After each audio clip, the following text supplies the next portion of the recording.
জয় জগন্নাথ স্বামী কি।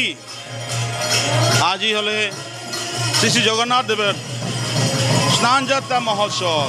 এতিয়া পুরী জগন্নাথের বড়দণ্ডর পড়া জগন্নাথ স্নান মণ্ডপ আহি পেলাই স্নান যাত্রা মহোৎসব অনুষ্ঠিত হয়ে আছে।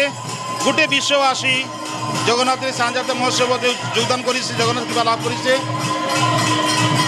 তো ইয়াতে আমার শিল প্রভুপাদ আন্তঃরাষ্ট্রীয় কৃষ্ণ ভবনাথী সংঘর প্রতিষ্ঠাতা আচার্য তেখেতে আশীর্বাদে আমি ইস্কন শাখা বঙ্গাইগাঁও জগন্নাথের এই স্নানযাত্রা মহোৎসব আমি পালন করে আছো।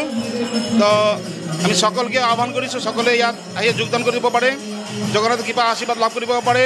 আজিৰ পৰা 15 দিন জগন্নাথ অমাৱস্যাৰ কাল পালন কৰিব, অসুস্থ লীলা জ্বৰ লীলা কৰিব, তেখেতে বিশ্ৰাম থাকিব। তাৰ পাছতে 27 তাৰিখ 26 তারিখ গুন্ডিচা মার্জন হব আর 27 তারিখ জগন্নাথ রথযাত্রা।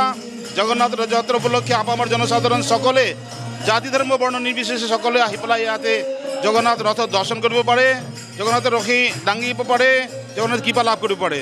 সেহেতু মই আহ্বান কৰিছোঁ সকলে বঙ্গাইগাঁওবাসী ইয়াত জগন্নাথ ৰথযাত্ৰাত যোগদান কৰি পেলাই জগন্নাথেৰ আশীৰ্বাদ লওক, সকলেৰ জীবনত শান্তি হোক, সমৃদ্ধি হোক, এইটো মোৰ কামনা। জয় জগন্নাথ।